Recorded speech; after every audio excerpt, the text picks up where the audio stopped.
Eles foram a última ordem de guerreiros a lutarem por algo maior que a si mesmos. Homens que carregavam a cruz, cavalheiros de honra, dever e sacrifício. Hoje em dia, olhe ao seu redor. Não onde estão os novos templários. Os templários juravam proteger os fracos e proteger um propósito maior. Eles nunca recuavam diante ao perigo, mas sem propósito, sem ideias e vivendo nas sombras da sua fraqueza. Isso resume bem alguns homens de atualidade. É algo interessante de se pensar como a nossa sociedade teve vários problemas a cada século, a cada ano vivido, teve sim sua trajetória e sua dificuldade. Mas na atualidade a gente vê um cenário bem diferente, algo difícil de entender e de explicar. Balduíno IV. Você já deve ter ouvido falar desse rei, o famoso Rei Leproso. Ele apareceu no filme A Cruzada.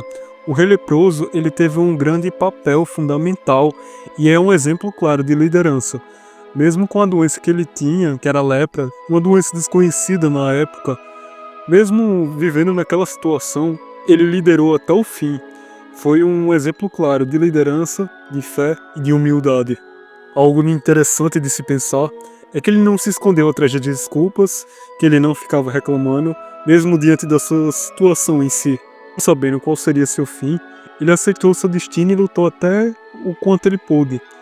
E mesmo assim, a gente hoje em dia vive num ciclo repetitivo e sem fim. Hoje em dia, a gente luta pelo quê? Por qual propósito? Por qual ideia? Os templários desapareceram, e junto com eles, honra e coragem também. O mundo precisa de novos templários, não para empunhar em espada, mas para empunhar valores, princípios, coisas boas, coisas que faltam na atualidade. E diante de uma situação como essa, não vai ter ninguém para te levantar, a não ser você mesmo. Você não vai ter alguém que vai chegar e vai botar a mão no seu ombro, alguém que vai te apoiar. Se você quer mudar sua própria história, só depende de si mesmo. E eu acho que os Templários foi um exemplo claro disso, de superação, de liderança e de outras coisas bastante interessantes de se pensar. Se você está ouvindo isso, talvez você sente algo dentro de você, algo que nem mesmo você consegue explicar às vezes, algo diferente, uma sensação ao mesmo tempo que é familiar e ao mesmo tempo que é difícil esquecer, mas lembre-se que você não está sozinho nessa. Apenas talvez exista um templário aí dentro. O mundo não precisa de seguidores, ele precisa de líderes. Estejam dispostos a fazer o que precisa ser feito, sem questionar. Homens que lutam por algo maior do que seu próprio ego. E você, o que vai fazer?